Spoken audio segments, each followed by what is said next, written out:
Hello. Well, that was kind of a hard act to follow.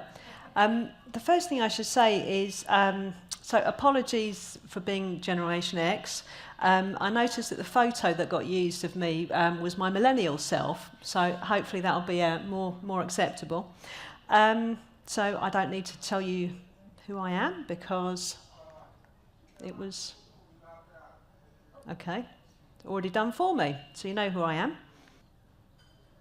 Right, crack on. So, okay, so why are we talking about cyber resilience? Okay, all right, great. Why are we thinking about cyber resilience today? Well, clearly we've got it on the agenda because we have a really forward-looking conference organisation today that knows that cyber resilience is going to be absolutely crucial to the future of financial services. So thank you, that's good. I'm thinking that one of the big factors that's got us seeing this as a worthy of discussion on the agenda is this stuff, which is regulation and an increasingly packed regulatory environment. So clearly, for those of you active in the EU, DORA is going to be a factor, the Digital Operational Resilience Act, and just coming into enforcement now is NIS2, less relevant for financial services. And of course, these bring in a whole raft of very sort of specific requirements around operational resilience, cybersecurity. In the UK too, more than enough regulation already existing there, Bank of England, FCA, various different regimes. And what's interesting is that increasingly, regulations are not just covering the institutions, but they're also covering supply chains as well. So this is something that you have to be much more mindful now too if you are a supplier to financial institutions. In the UK, for example, we've got a piece of guidance coming up early next year from Bank of England and FCA covering critical third parties to the UK financial sector. So that's a really big one for fintechs to watch out for. And there is even more stuff coming down the track. So here in the UK, we've got another piece of legislation expected early next year called the Cybersecurity and Resilience Act, which may or may not extend more duties to financial services. If that doesn't happen, further duties will almost certainly be put into the existing financial regulatory regimes. And there is an open question about the requirement for mandatory cyber disclosure in financial reporting. So this has been a real hot potato because it was introduced in the States by the SEC, where in financial reports you actually have to disclose kind of material cybersecurity risks, which is a really big deal. So this idea was looked at in the UK. It was rejected for now. May well come back. Can I have the next slide, please? So if we, so this is almost certainly going to be part of your world, regulation, responding to regulation. But what do things look like from the point of view of the cybersecurity profession? So that's the people that actually work in this field and who are working away on your behalf right now. So the world from their perspective is pretty interesting because that's when we see what's really driving things, what's really driving the actions that financial institutions and their suppliers are taking. Okay, so what's driving them? All right, yes, regulation, absolutely. There's a whole bunch of specific controls we need to put in place, so fine. Also, senior managers are starting to understand they're on the hook for this stuff. Again, that is written into DORA, where there's really quite a scary senior management accountability built into there with fines. In the UK too, there's a senior managers regime, and the direction of travel is more and more responsibility is flowing upwards, which is where it should be. Of course, the business cannot tolerate downtime. That's always been the case. So cyber professionals are always under no illusions, preventing downtime, preventing at all costs financial loss is a priority. It's also growing awareness that what organisations do about their own cybersecurity is not just their own business, it's becoming much more visible to customers too and supply chain partners. And that's particularly the case if your organisation is consumer facing. So all of those issues about privacy, when there's a breach, sensitive data might be lost, you may be putting your customers at harm. So all of this kind of stuff is very much front of mind for cyber professionals. Sadly, the other big thing which tends to drive their action is this one, which is, my boss went to the big cybersecurity show, they saw some cool tech and they came back and they told us that we had to have it. There's a lot of this stuff that goes on. An awful lot of money spent on tooling which isn't even necessarily used at the end of the day. A lot of it is overlapping, a lot of it is not necessarily on point for what the organisation requires. But anyway, so this stuff happens. So why are we thinking about cyber resilience? Well, so far the picture I've been painting it's been a bit negative, hasn't it? It's very reactive. We're thinking about cyber resilience because we're kind of told to, right, by the regulators, by customers, etc. Okay, fine. Well, let's call that Cybersecurity 1.0. Now, it comes the part where I have to fulfil the second half of the brief I was given, which is to talk about agility. Well, what about it? I mean, how is it relevant to cybersecurity anyway? So this is part of what I feel is the new era that we have to move into now. This is about cybersecurity being part of the future of financial services, and it is about agility. And this is a much more positive, it's a more proactive and strategic attitude. And the basic case is really quite simple. It looks like this. It's about calculated risk-taking, and we know that we are resilient enough to take it if the worst happens.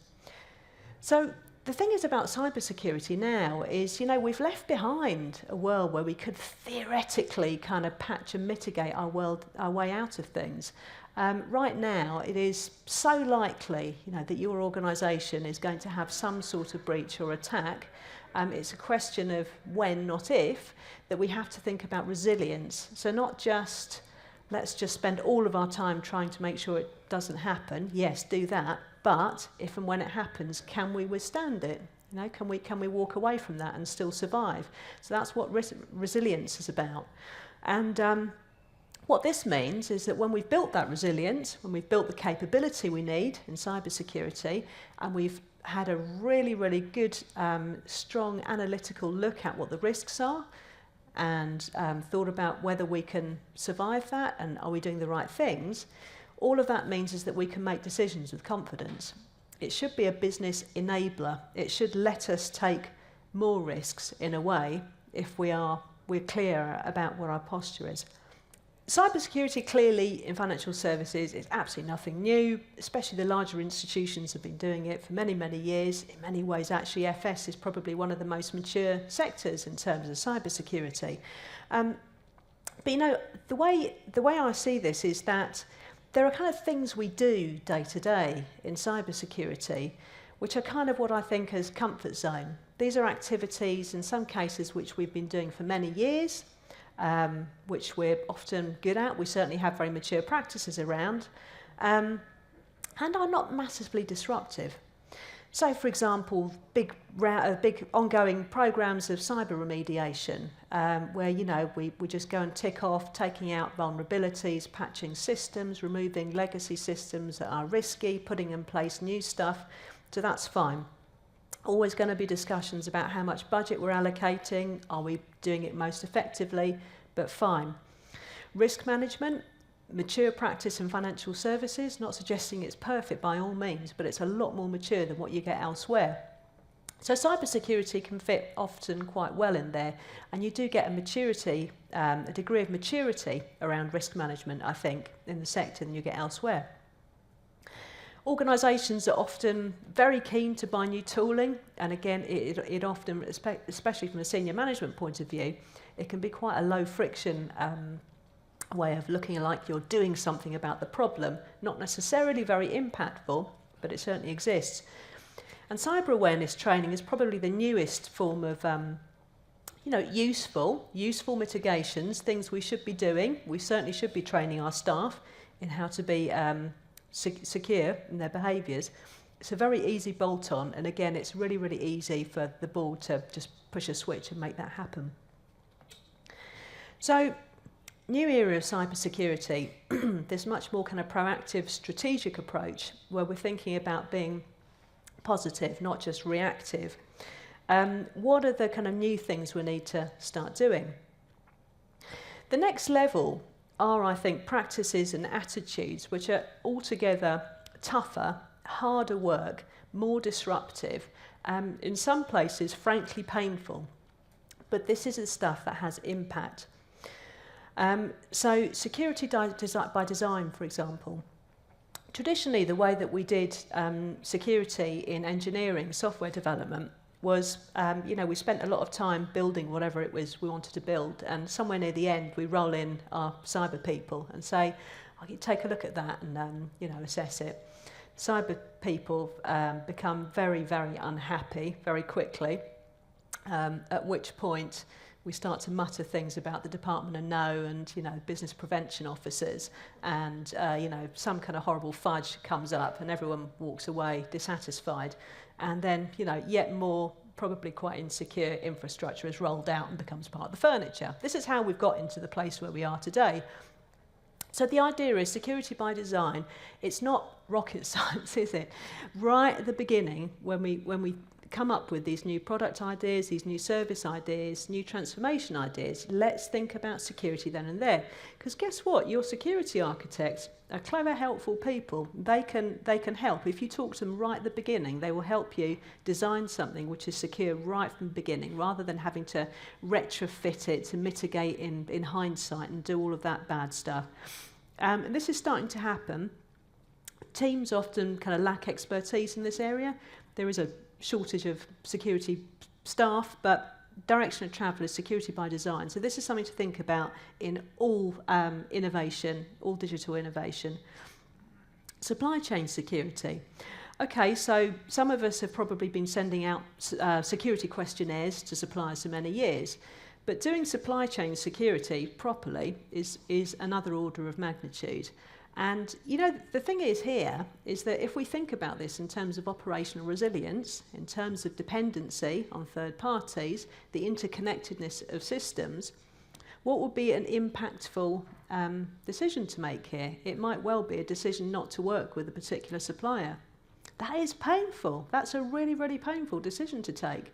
That is the kind of magnitude of response we should be thinking about.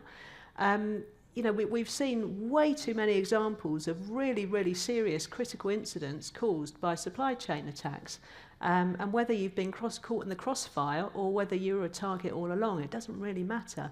So, much more kind of in-depth work going on now around supply chain security assessments, much more collaborative approaches with suppliers, and lots of work to do there.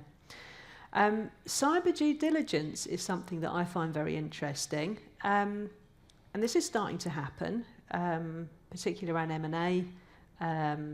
Not sure about very large investments. It certainly should be.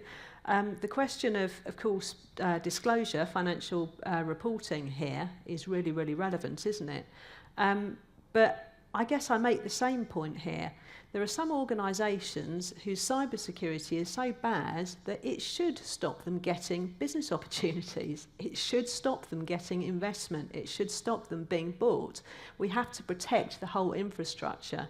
And unfortunately, until now, there have been some organisations that have been getting a free ride, quite honestly. So this is why I say the next level of practices, which is going to really, really enhance cyber resilience, some of them are painful. Slightly less painful, but just as complex, is risk quantification, which is a really, really interesting area. And that is just about putting figures on, the cyber risks that your teams will willingly bring to you. Many, many long lists of issues and risks. But how do you prioritise? How do you work out specifically which ones are existential and which ones can you live with? So lots of new stuff going on there. But also, what's a really important part of this, I guess, is new attitudes. And when I say new attitudes, I mean this is the stuff that flows down from the board downwards. Whole new cultures have to be created around cyber resilience in the sector and in companies.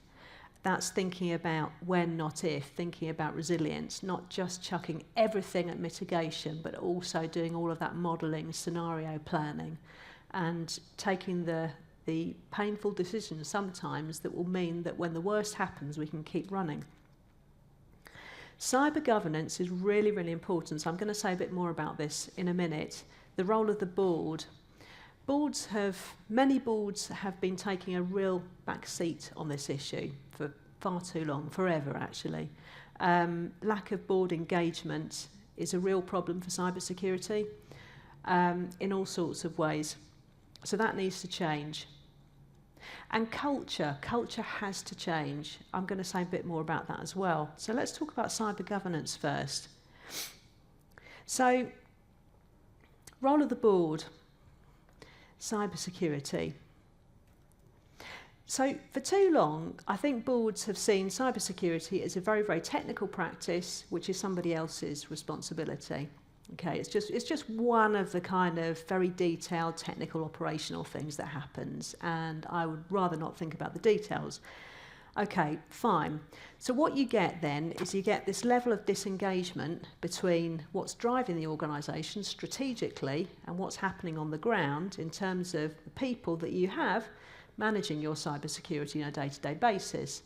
Now, whether you're big enough to have a dedicated team, a large function, a CISO, or if you only have the IT director and a small team, it kind of amounts to the same thing. You have people every day who are putting in far too many hours work and dedication in trying to mitigate problems as they can see it.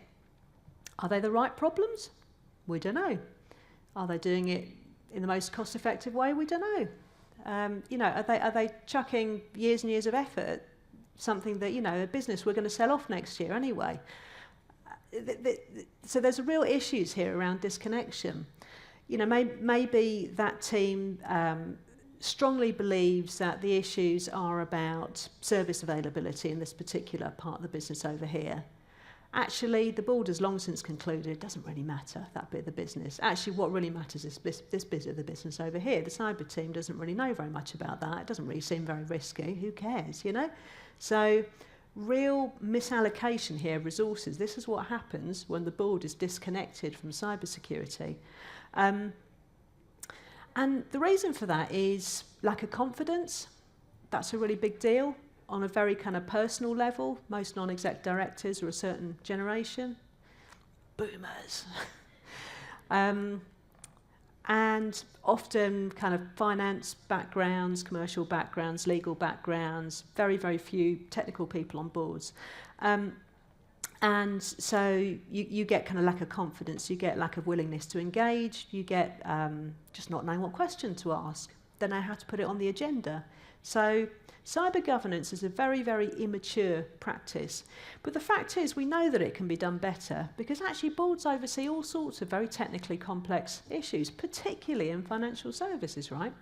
And so a decent, well-functioning board should be able to challenge, support, probe, exercise really good oversight of all sorts of areas which are not in their personal wheelhouse. So cyber is no different. So there's one thing to take away, think about how to connect the top with your bottom of your organisation. Get the dogs and cats speaking to each other. And finally, culture. So, when I talk about culture, it sort of seems a very kind of touchy-feely thing, isn't it? Can we all be nicer to each other? Culture literally, it's the growth medium, isn't it? It's the environment in which we grow or not in.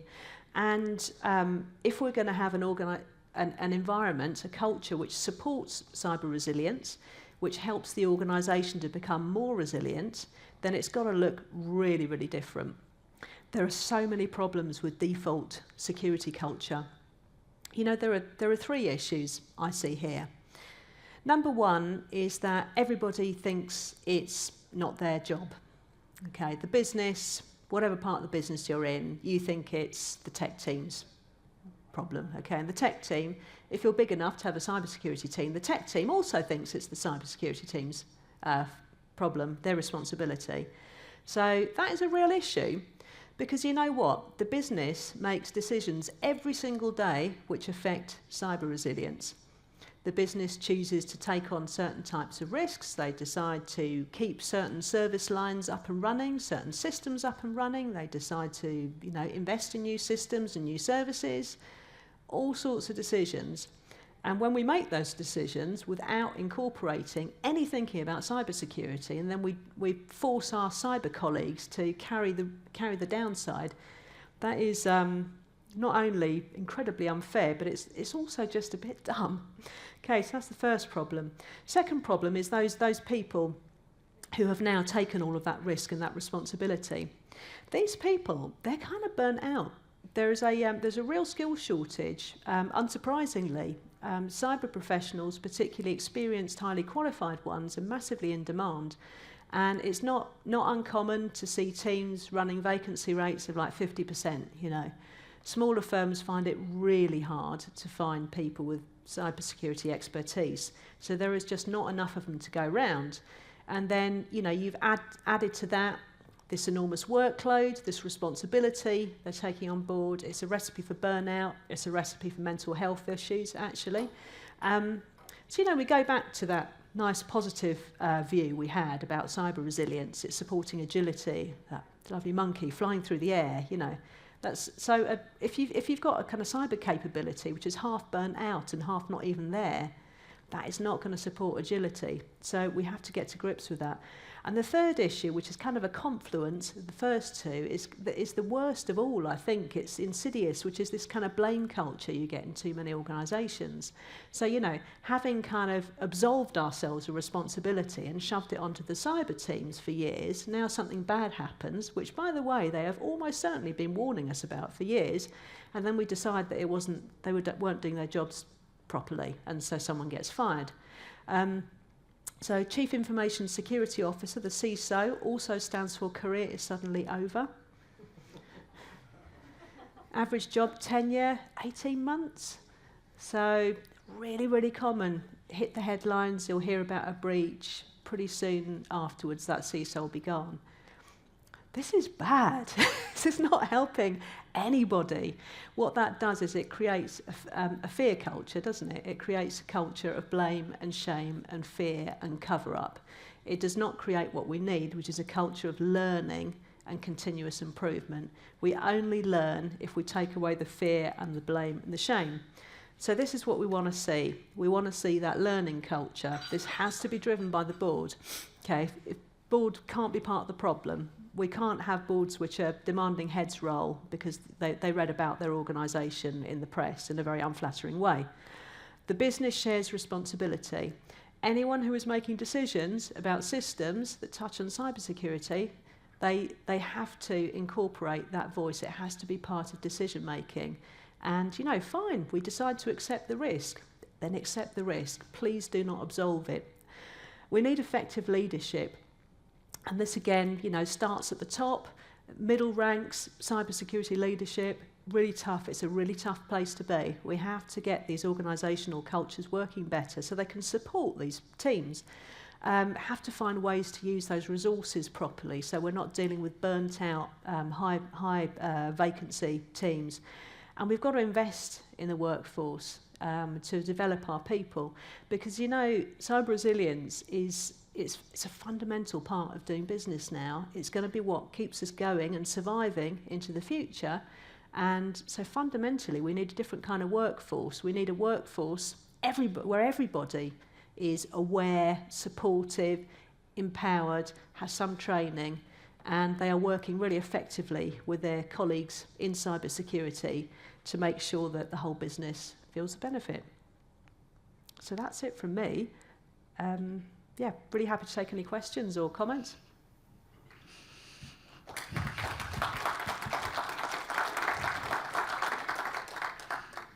Questions, comments, concerns? Should we cover everything? No?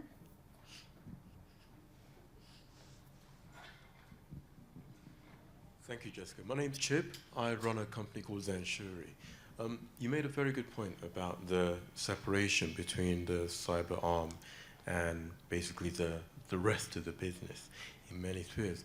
And that was a fantastic talk, by the way. I'm quite eager to find out, what are your thoughts with your insight and your knowledge of cybersecurity as to how that's going to change in the near future? Do you think there'll be a greater integration? Do you think that it's going to be something which is going to become widely accepted? Or do you think that, especially with the onset of AI, we're going to see a dehumanization of that process? And what could the potential impacts of that, which I'm sure many of us already have an idea about. But I'd love to know your answer. Thank you. Yeah, so greater integration. Yes, I would love to see that, and I think we will see it actually. I think there are a few ways in which that will happen. One is that increasing practice of security by design that I described. The whole point about that is that we bring in cybersecurity when we're thinking about developing something new or doing something new. So, we start to think about a new investment or a new deal or a new piece of service development or a new product, something like that. We start incorporating those insights right at the beginning. And where that's being done well, you're actually seeing that really, really good team working, where you have your cyber colleagues are actually kind of educating other team members, and they're educating other parts of the business to think about security. And what that means is it's empowering everybody. So then it's not just the cyber team's responsibility. So that's a very positive development. The other place also, I hope that where we'll see progress, I think we will, is in shared risk registers. And again, this goes back to board level.